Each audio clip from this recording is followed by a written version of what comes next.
Hello everyone, welcome to my YouTube channel Reaction Mechanism. Today we'll be discuss about the term polarizing power and polarizability, and also we'll be discuss about the term Fajans rule. Fajans rule is the most important term for your BSc first semester. इस channel पे आपको BSc के related सारे unit wise first semester के, second year के and third year के आपके सारे डेटा क्लियर होते हैं। यहाँ पर सारे टॉपिक को हम पढ़ाते हैं। साथ ही साथ इनका PDF फाइल आपको डिस्क्रिप्शन बॉक्स में मिल जाता है, पूरा रिटन हैंड रिटन नोट्स में, जो आपके लिए बहुत ही ज़्यादा बेनिफिशियल है। तो इस चैनल को आप सब्सक्राइब कर दीजिए, शेयर कर लीजिए और आप जुड़े रहिए इससे, क्योंकि आपका एग्ज़ाम होने वाला है जनवरी में फर्स्ट टर्म आपका सेमेस्टर का। तो उससे पहले हम लोग पूरा इसको क्लियर कर देंगे सिलेबस को, ठीक है। तो जुड़े रहिएगा। ओके, हम लोग यहाँ पे डिस्कस करते हैं the term polarising power. What is the polarising power? Polarising power is the tendency of an anion to get polarised by a cation is called its polarisability. Means the tendency of anion, कोई anion है वह polarised हो जा रहा है, किसके द्वारा? Cation के द्वारा, ठीक है। वह कहलाएगा उसकी पोलराइजिबिलिटी। तो टर्म हमने समझा पोलराइजिबिलिटी। अब ये होता कब है? When two oppositely charge ions, जब हमारे पास दो अपोजिट चार्ज हों। कितने हों? दो अपोजिटली चार्ज हों। अपोजिटिवली चार्ज्ड आयंस, दैट इज क्या हो सकते हैं? वो केटायन हो सकते हैं एंड एनायन। दो अपोजिटली चार्ज हमारे क्या हो सकते हैं? Cations and anion of the ionic molecule. कोई आयनिक मॉलिक्यूल है जो किससे मिलके बना होता है? केटायन और एनायन से मिलके बना होता है। उसमें जो कि अपोजिटली चार्ज एटम होते हैं, अपोजिटली चार्ज होते हैं, केटायन प्लस और एनायन माइनस होता है, ठीक है। उससे मिलके बना हुआ है। The cation attract the electron. होता क्या है इसमें? केटायन इलेक्ट्रॉन को अट्रैक्ट करता है, किसके? इलेक्ट्रॉन चार्ज क्लाउड को, of the balance shell of anion. फिर से सुनेंगे बात को। When two oppositely charge ions, that is cation and anions of the ionic molecule approach to each other and the cation attract the electrons charge cloud of the valence shell of anion towards itself. As the result, a symmetrical shape of anion get deformed, and the phenomena in which symmetrical shape of anion gets deformed by approach of cation known as polarization or distortion or deformation of anions. Meaning क्या है? Meaning ये है, कोई मान लेते हैं example है lithium iodide. Lithium iodide, अब देखिए लिथियम का मान लेते हैं, यह इसका टर्म है लिथियम आयन का, लिथियम आयन, ठीक है, जो कि केटायन है। और यहाँ पर हमारा मान लेते हैं कि ये क्या है एटम, किसका? आयोडीन आयन का। आयोडीन लिए तो आयोडीन आयन का, जो कि एनायन है।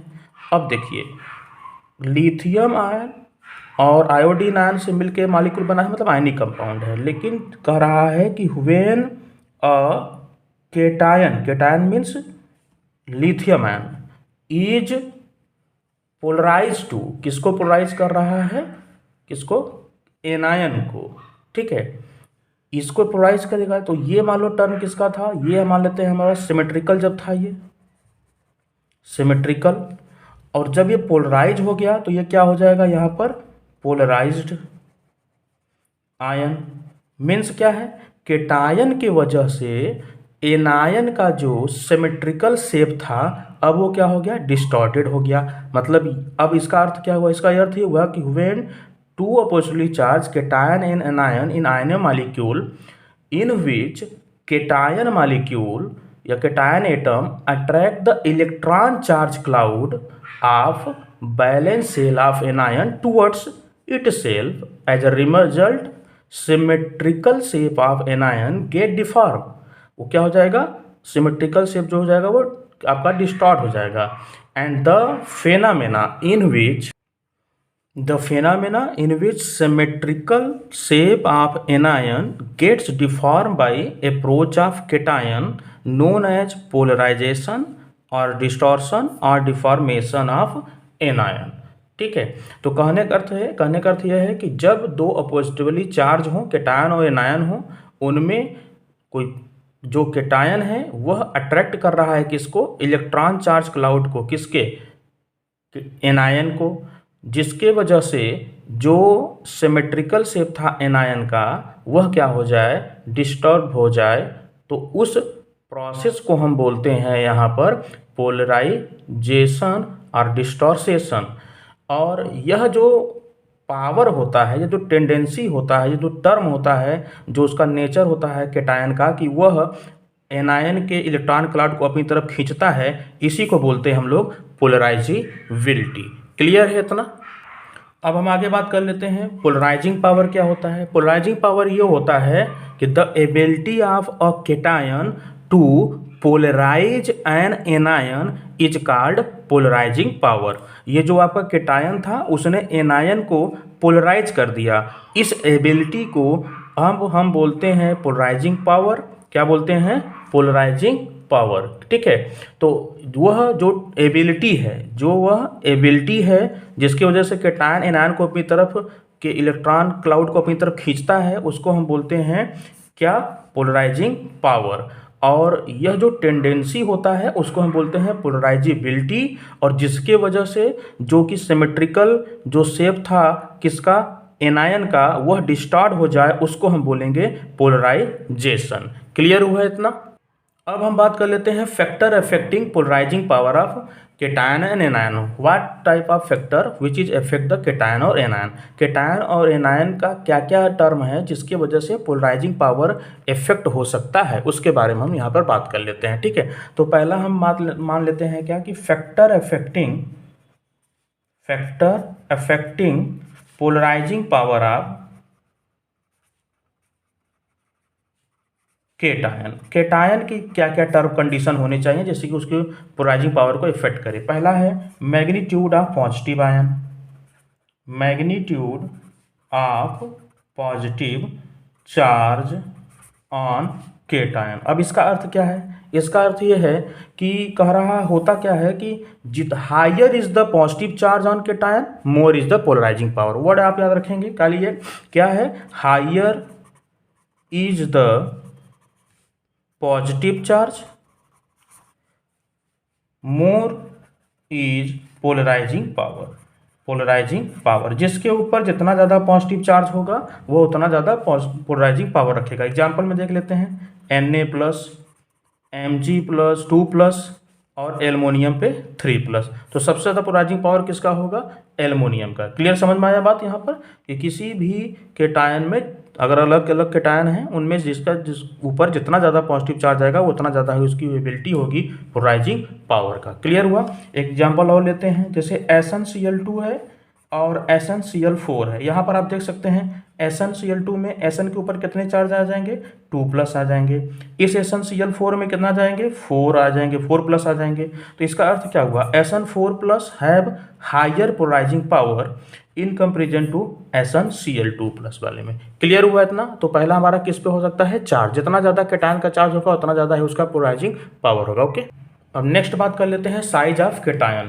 केटायन की साइज से क्या फर्क पड़ेगा पोलराइजिंग पावर पे। तो smaller is the size of cation, smaller is the size of cation, more is the polarising power, more is polarising power.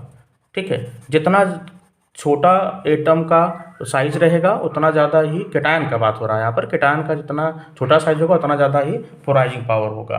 ठीक है, तो यहाँ पर हम बात कर लेंगे कि मतलब polarising power proportional to, inversely proportional to size of cation. इसका मतलब क्या है? केटायन की साइज बढ़ेगी तो पोलराइजिंग पावर घटेगी। इसका मतलब जितना कम केटायन की साइज होगी उतना अच्छा ही वह पोलराइजिंग पावर होगा। जैसे एग्जांपल में समझ लेते हैं, lithium plus, Na+, K+, rubidium plus और सीजियम प्लस, इनमें सबसे ज़्यादा पोलराइजिंग पावर किसकी होगी? सबसे ज़्यादा पोलराइजिंग पावर होगा आपका किसका? लिथियम का। क्यों? क्योंकि उसकी साइज सबसे छोटी है।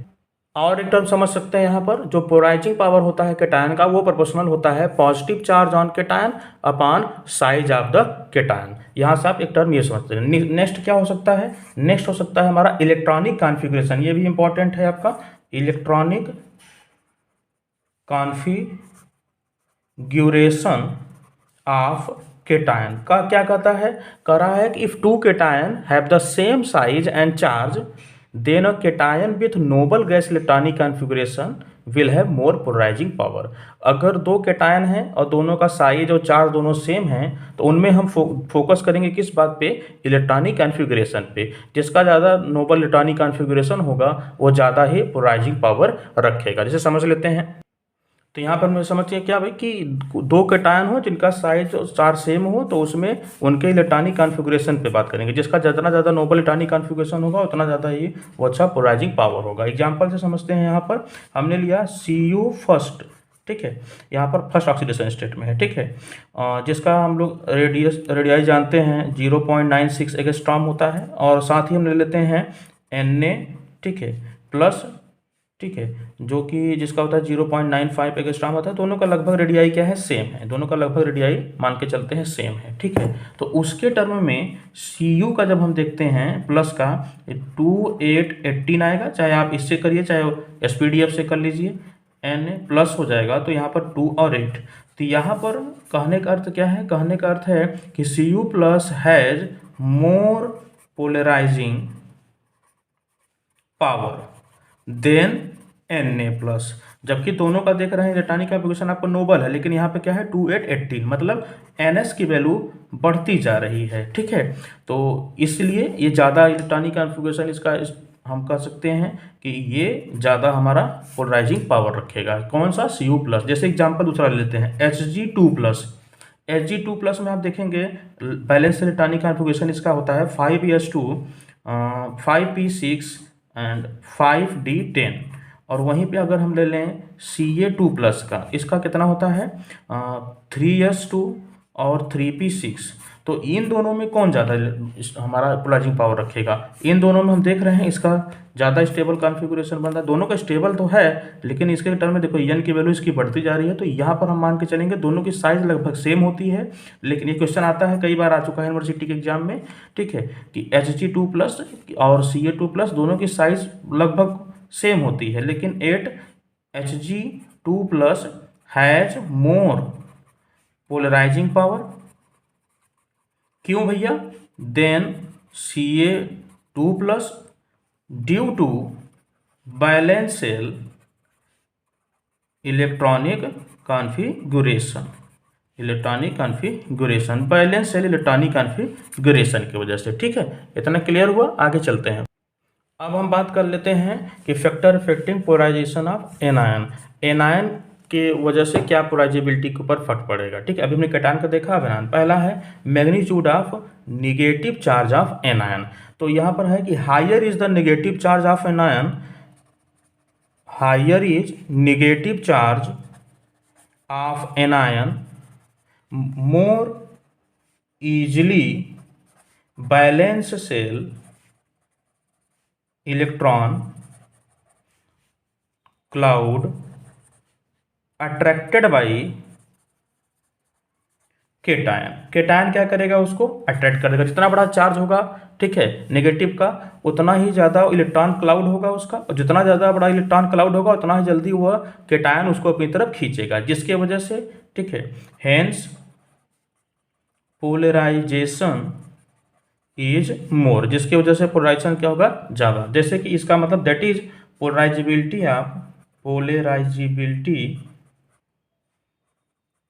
Of anion is proportional to magnitude, उसके मैग्नीट्यूड पे होगा, magnitude of charge of anion.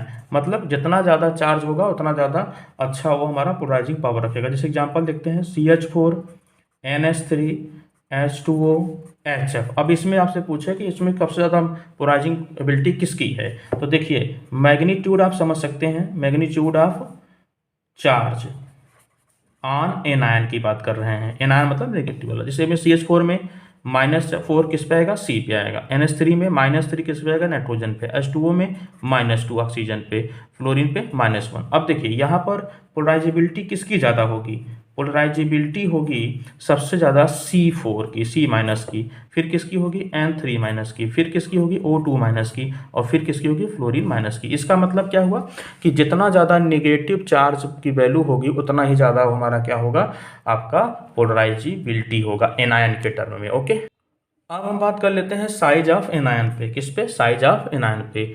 तो जैसे कि कैटायन के साइज पे डिपेंड कर रहा था, वैसे इसके डिपेंड कर रहा है, लेकिन कैटायन के साइज जितना छोटा होता है उतना अच्छा हमारा पोलराइजेबिलिटी होती है। उसका जस्ट अपोजिट ही है कि इसमें क्या होता है कि polarisability proportional to size of anion. Size of anion मतलब उसमें साइज छोटी होनी चाहिए, इसमें जितना बड़ा साइज होगा एनायन का उतना ही अच्छा वो हमारा क्या होगा, पोलराइजेबिलिटी रखेगा। जैसे HF, HCl, HBr और HI, इनमें सबसे ज़्यादा पोलराइजेबिलिटी कौन रखेगा? क्यों? क्योंकि सबसे ज़्यादा साइज किसकी है? देखो, fluorine minus, chlorine minus, bromine minus और आयोडीन माइनस। तो आयोडीन की सबसे बड़ी साइज होगी, ऊपर से नीचे आते टाइम किसी ग्रुप में साइज क्या हो जाता है, बढ़ता चला जाता है। तो इसका मतलब क्या हुआ? इसका मतलब ये हुआ कि iodine minus is more easily polarised by H plus cation. ठीक है, इसमें सबसे आसानी से कौन हो जाएगा? HI में iodine minus is easily polarised by H। ठीक है, तो इसका अर्थ क्या हुआ? इसका अर्थ हुआ कि एनायन, ओवरऑल क्या कंक्लूजन निकला? Anion with more charge and large size है हाई पोलराइजिबिलिटी, है हाई पोलराइजिबिलिटी। ठीक है, एंड ईजिली डिस्टॉर्टेड, और वो आसानी से डिस्टॉर्टेड हो जाएगा किसके द्वारा? By cation. ठीक है, ये हमारा क्या हुआ? Polarisability, polarisation and what is the factor affecting. अब हम बात करने वाले हैं फजान्स रूल पे, आप बने रहिएगा। फजान्स रूल पे बात करने हैं, बहुत इंपॉर्टेंट टॉपिक है वो। फजान्स रूल से पहले आपको ये टर्म समझ लेना है कि when cation has high polarising power then it attract electron cloud and so resulting in overlapping of electron charge cloud of both ion, and thus ionic character of molecule decreases while covalent bond character increases। क्या मतलब है इसको आप पहले समझ लेते हैं। होता क्या है कि अभी अभी आपने देखा कि जब एक कैटायन है वह एनायन को अपनी तरफ खींचता है तो उसकी इलेक्ट्रॉन क्लाउड को अपनी तरफ खींचता है, तो इसका मतलब है कि इलेक्ट्रॉन क्लाउड उसकी तरफ बढ़ जाएगा। जब इलेक्ट्रॉन क्लाउड उसकी तरफ बढ़ जाएगा तो क्या वो आयनिक कैरेक्टर रह जाएगा? आयनिक कैरेक्टर का मतलब क्या होता है? जैसे भैया इसके ऊपर हमारा प्लस है तो यहाँ पर माइनस है, उतना ज़्यादा वो पोलरिटी होगा, जितना ज़्यादा इनके बीच में इलेक्ट्रोनेगेटिव डिफरेंस होगा उतना ज़्यादा वो आयनिक हो जाएंगे। ठीक है, लेकिन जब इलेक्ट्रॉन इसके तरफ भी आ जाएगा तो वह उसकी जो आयनिक एबिलिटी है वो धीरे धीरे क्या हो जाएगा, कम होता जाएगा। मतलब कहने का है कि जब कैटायन इलेक्ट्रॉन क्लाउड को अपनी तरफ खींचता है तो उसकी वजह से इलेक्ट्रॉन क्लाउड डिस्ट्रीब्यूट हो जाता है दोनों की तरफ, और उसके वजह से जो आयनिक कैरेक्टर था वो किस में बदल जाता है? किसमें? कोवैलेंट कैरेक्टर में। किस में बदल जाएगा? कोवैलेंट कैरेक्टर में। यही बताए हैं किसने? फजान्स ने। फजान्स ने कहा है कि अगर कोई कैटायन है जिसकी हाई पोलराइजिंग पावर है, जब वो इलेक्ट्रॉन क्लाउड को अपनी तरफ खींचता है एनायन से, तो अब वह आपका आयनिक कंपाउंड में कोवैलेंट कैरेक्टर बढ़ता चला जाता है। क्लियर है? समझ बात करना। तो इसका मतलब क्या हुआ? इसका मतलब ये हुआ कि greater is the polarising power of cation more will be the covalent character in molecule. मतलब कि जितना ज़्यादा हम लोग कैटायन की पोलराइजिंग पावर को बढ़ाएंगे उतना ज़्यादा ही वह मॉलिक्यूल किस में बदलता जाएगा? कोवैलेंट कैरेक्टर में। मतलब पोलराइजिंग पावर बढ़ रहा है तो कैरेक्टर किसका बढ़ रहा है? कोवैलेंट का। अब इन 1924 फजान्स ने 1924 में कुछ टर्म बोला था। Fajans proposed that if cation and anion of ionic compounds या ionic molecule fulfil the following certain condition then it will be developing covalent character. इन्होंने बोला कि कोई भी भैया हमारा क्या हो, कोई भी हमारा आयनिक कंपाउंड हो, उसमें कुछ टर्म हैं, अगर वो होते हैं तो वो आयनिक कंपाउंड हमारा कैसा शो करेगा, कोवैलेंट कैरेक्टर शो करेगा। कैसे, कौन कौन टर्म थे, हम इसके बारे में बात कर लेते हैं। अब उन्होंने क्या क्या कंडीशन बोला, उन्होंने कंडीशन बोला है कि the cation should have the high positive charge, cation should be small in size, cation should be NH2P6 and D10 configuration, anion should be negative charge and anion should be large in size. In term के हिसाब से हम बता पाएंगे कि वह जो compound है वो उसमें कोवैलेंट कैरेक्टर कितना ज़्यादा है, इनके टर्म के हिसाब से। अब बात करते हैं कि इम्पैक्ट ऑफ फजान्स रूल, फजान्स रूल्स के बाद क्या क्या इम्पैक्ट पड़ा है मॉलिक्यूल्स के बारे में, उसके बारे में बात कर लेते हैं। तो हम बात कर लेते हैं इम्पैक्ट ऑफ फजान्स रूल। तो इनका इम्पैक्ट क्या पड़ता है, पहला है तो melting point. According to Fajans rule, greater covalency impact the melting point lowering. जितना ज़्यादा कोवैलेंट कैरेक्टर होगा उतना ही कम उसका मेल्टिंग पॉइंट हो जाएगा। इसका मतलब क्या होता है, आप जानते हैं कि melting point is proportional to ionic character. जितना ज़्यादा आयनिक होगा उतना ज़्यादा मेल्टिंग पॉइंट होगा, और melting point is inversely proportional to covalent character. ठीक है, तो कोवैलेंट कैरेक्टर जितना ज़्यादा होगा उतना ही हमारा कम क्या होगा, मेल्टिंग पॉइंट। जैसे lithium fluoride, lithium chloride, lithium bromide और लिथियम आयोडाइड। इसमें आप लिथियम फ्लोराइड देख रहे हैं 870 degree Celsius, lithium chloride 613, lithium bromide 547, lithium iodide 446। इसमें सबसे ज़्यादा जो कि आप देख रहे हैं मेल्टिंग पॉइंट वो किसका है, लिथियम फ्लोराइड का। क्यों लिथियम फ्लोराइड का है, इसके बारे में बात कर लेते हैं। कि देखो यहाँ पर क्या बता कि लिथियम फ्लोराइड में जो लिथियम हाइलाइड है वह क्या होता है, डिक्रीजेज। ठीक है, melting point of lithium fluoride decreases from fluoride, ठीक है, टू फ्लोराइड टू आयोडाइड। ठीक है, फ्लोराइड टू आयोडाइड। क्यों, क्योंकि बिकॉज इंक्रीजिंग ऑफ साइज, किसकी साइज बढ़ रही है, तो देखिए आप लिथियम फ्लोराइड है यहाँ पर, ठीक है, लिथियम क्लोराइड है, लिथियम ब्रोमाइड है और लिथियम आयोडाइड है। तो साइज किसकी बढ़ रही है, साइज बढ़ती जा रही है हाइलाइड ग्रुप का। ठीक है, आप हाइलाइड की साइज बढ़ रही है, मतलब एनायन की साइज बढ़ रही है। जितना ज़्यादा एनायन होगा उतना ज़्यादा उसकी साइज होगी, उतना ज़्यादा उसका पोलराइजिंग पावर होगा, और उतना ज़्यादा ही क्या होगा, कोवैलेंट कैरेक्टर होगा या कोवैलेंट नेचर होगा। इसलिए लिथियम आयोडाइड और लिथियम फ्लोराइड में, ठीक है, तो हमारा यहाँ पर लिथियम फ्लोराइड के बारे में बात कर रहे हैं। ठीक है, जितनी बड़ी साइज होगी यहाँ पर हमारा किसका, इसके टर्म में लिथियम फ्लोराइड का, लिथियम क्लोराइड का, लिथियम ब्रोमाइड का और लिथियम आयोडाइड का। क्लियर हुआ यहाँ तक। ठीक है, तो हाँ, यहाँ पर हमने बात समझा कि मेल्टिंग पॉइंट पे भी फर्क पड़ता है फजान्स रूल का।